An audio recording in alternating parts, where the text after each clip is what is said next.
Construction में और जरूरत पड़े हाँ वहाँ भी सबसे जरूरी है।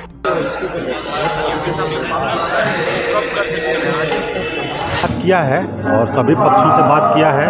सब लोग सहमत हुए हैं कि जो भी अपने मतभेद हैं उसको अभी हम लोग अलग रख करके पूरे सभी लोग मिल करके धूमधाम से इस प्रकाश पर्व को, इस महापर्व को मनाएं।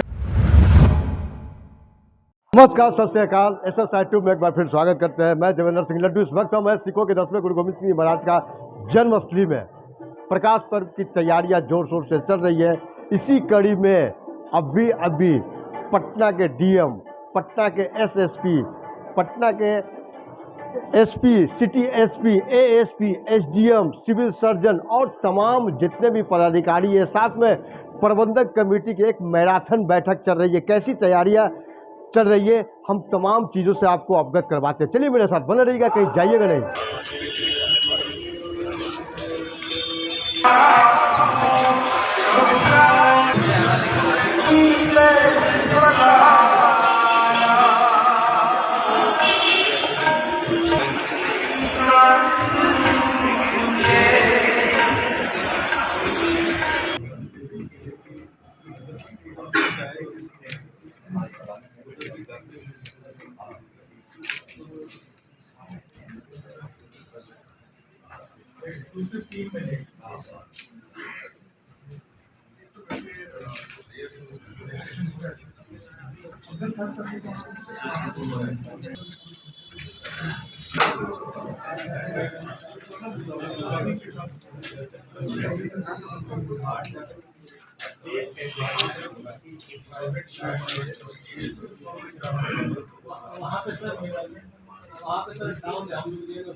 कंगन घाट पर वो जा करके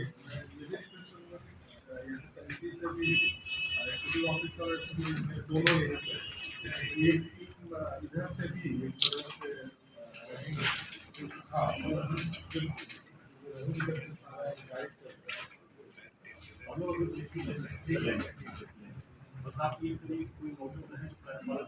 बैठक बुलाई है, बैठक में क्या कुछ निर्णय लिए गए हैं? हाँ, ये श्री गुरु गोविंद सिंह जी का जो प्रकाश पर्व होना है उसी को लेकर के हम लोगों ने आज बैठक किया है, जो 27, 28, 29 3 दिन मुख्य रूप से है और बाकी व्यवस्थाएं तो 23 तारीख से लेकर 31 दिसंबर तक रहेंगी।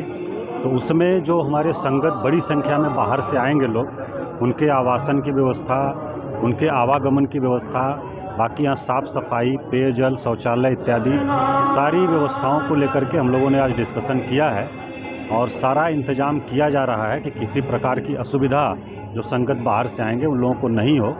और हम लोग जानते हैं कि जो 350वां पर्व था, प्रकाश पर्व बहुत ही धूमधाम से मनाया गया था 2017 में और बहुत प्रशंसा लोगों ने किया था और उसके बाद से लगातार बड़ी संख्या में संगत यहाँ आते हैं। और इस बार नया एक है कि हम लोग राजगीर को भी जोड़ रहे हैं इससे। राजगीर में भी हम लोग जानते हैं गुरु नानक देव जी गए थे और वहाँ पर भी एक गुरुद्वारा बना है और अभी हाल में ही गुरु नानक देव जी का प्रकाश पर्व मनाया गया था वहाँ। तो यहाँ से हम लोग बस उपलब्ध करा रहे हैं, बस की सुविधा जो राजगीर के लिए भी उपलब्ध रहेगी। जो भी संगत वहाँ जाना चाहेंगे नियमित रूप से डेली बस की सुविधा रहेगी, वहाँ जाएंगे और वहाँ भी अपना दर्शन करेंगे, मत्था टेकेंगे, भ्रमण करेंगे और उसके बाद वापस आएंगे। तो ये एक नया हम लोगों ने इस बार जोड़ा है।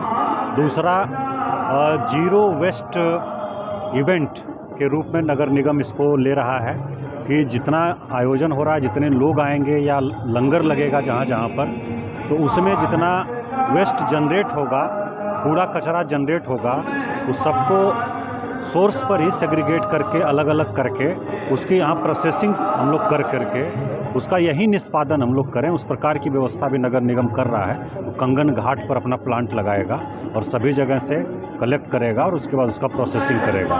तो जीरो वेस्ट इवेंट रहेगा और राजगीर के लिए भी हम लोग सुविधा यहाँ से उपलब्ध करा रहे हैं। ये दो चीज़ें नई हैं।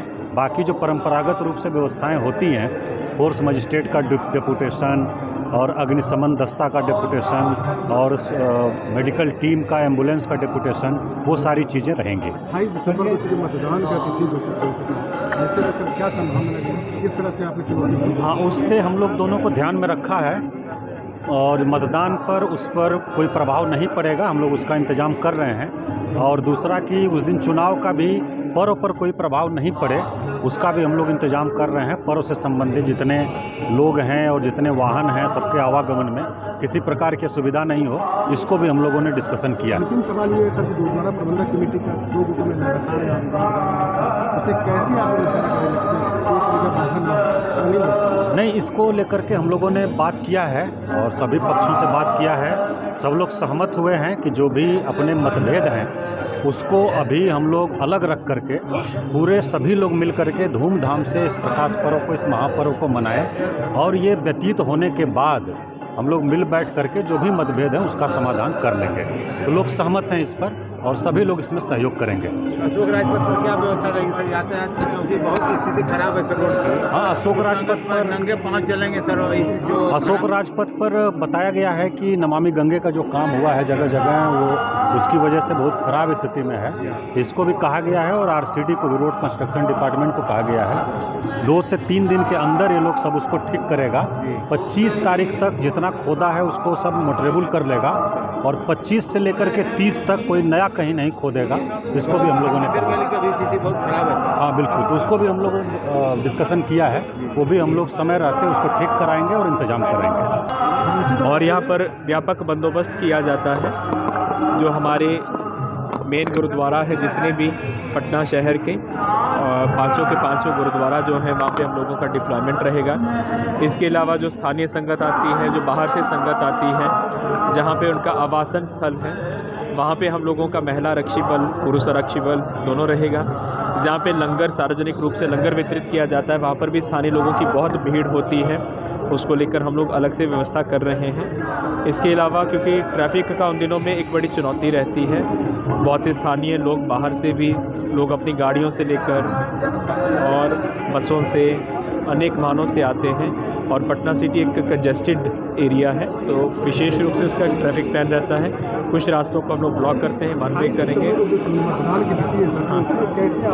क्या तैयारियां रहेंगी? हाँ, इस बार एक अतिरिक्त हम लोगों के पास चुनौती है क्योंकि 28 को जो चुनाव है नगर निगम का और 27 को हमारी पोलिंग पार्टीज आनी शुरू हो जाएंगी। तो हमने स्थानीय प्रबंधक समिति के साथ बैठक की है, समन्वय स्थापित करके जो उस दिन प्रभात फेरी और जो हमारा नगर कीर्तन का टाइम है उसको हम लोग इस तरह से करेंगे कि दोनों आपस में क्लैश नहीं हो, दोनों टाइमिंग्स को, ताकि जो वोटर्स भी हैं उनको भी बूथों पे आने जाने में कोई असुविधा ना हो और जो श्रद्धालु और संगत भी आए हुए हैं उनको भी अपना दर्शन दीदार करने में किसी प्रकार की असुविधा नहीं हो। तो एक बड़ी बैठक आप कह सकते हैं इसी तख्त साहिब में, क्योंकि 27, 28 से 29 दिसंबर को प्रकाश पर्व मनाई जाएगी। देश दुनिया के तमाम सिख संगत आएंगे। वाहेगुरु जी का खालसा, वाहेगुरु जी की फतेह।